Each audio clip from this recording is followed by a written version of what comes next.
बयबो सोलायनाय लाबोनि दे गासैबो सोलायदोनि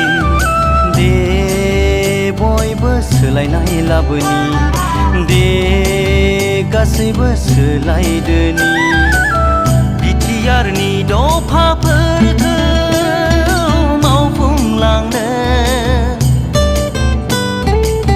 गासैबो बिथिङाव जौगाहोनो ट्रेक्टरनि सावगारियाव भट होनानै UPPL बिजाथिफोरखौ देरहाहोनो ट्रेक्टरनि सावगारियाव भट होनानै UPPL बिजाथिफोरखौ देरहाहोनो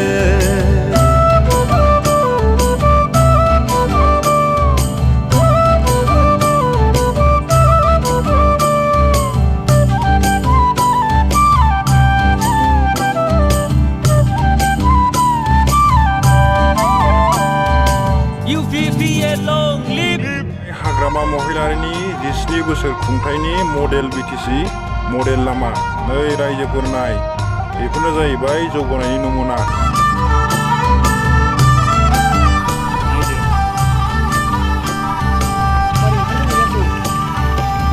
फाननानै दाला गावनि मोनथायखौ जौसे रांजों मुथासे खुन्दुंजों फाननानै दाला गावनि बेसेनखौ दरसे बेदरजों जखायसे सेरेबजों गोग्गो समाज दैदेननो गोग्गो हारि दालांनो ट्रेक्टरनि सावगारियाव भट होनानै UPPL बिजाथिफोरखौ देरहाहोनो बिटिआर हालामखौ जौगाहोनो ट्रेक्टरनि सावगारियाव भट होनानै UPPL बिजाथिफोरखौ देरहाहोनो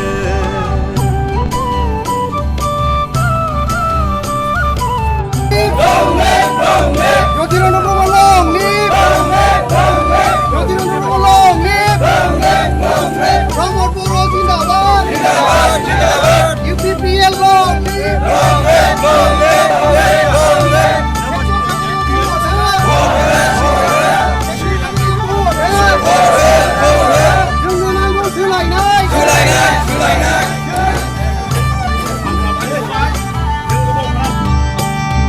थैजों जोनोम मोननाय बिटिआर रायजोखौ गासिबो दफाफोरखौ मावफुंसारनो सैथो बिजाथिखौ सायख'नानै फेदेरलांनि जों बिटिआर रायजोखौ सानजा सोनाब दाजाबनानै फेहेरलांनि रायजोखौ ट्रेक्टरनि सावगारियाव भट होनानै UPPL बिजाथिफोरखौ देरहाहोनो हारि माहारि बासियालासे ट्रेक्टरनि सावगारियाव भट होनानै UPPL बिजाथिफोरखौ देरहाहोनो बिटिआर रायजोखौ फुवारलांनि दे बयबो सोलायनाय लाबोनि दे गासैबो सोलायदोनि दे बयबो सोलायनाय लाबोनि दे गासैबो सोलायदोनि बिटिआरनि दफाफोरखौ मावफुंलांनो गासैबो बिथिङाव जौगाहोनो ट्रेक्टरनि सावगारियाव भट होनानै UPPL बिजाथिफोरखौ देरहाहोनो ट्रेक्टरनि सावगारियाव भट होनानै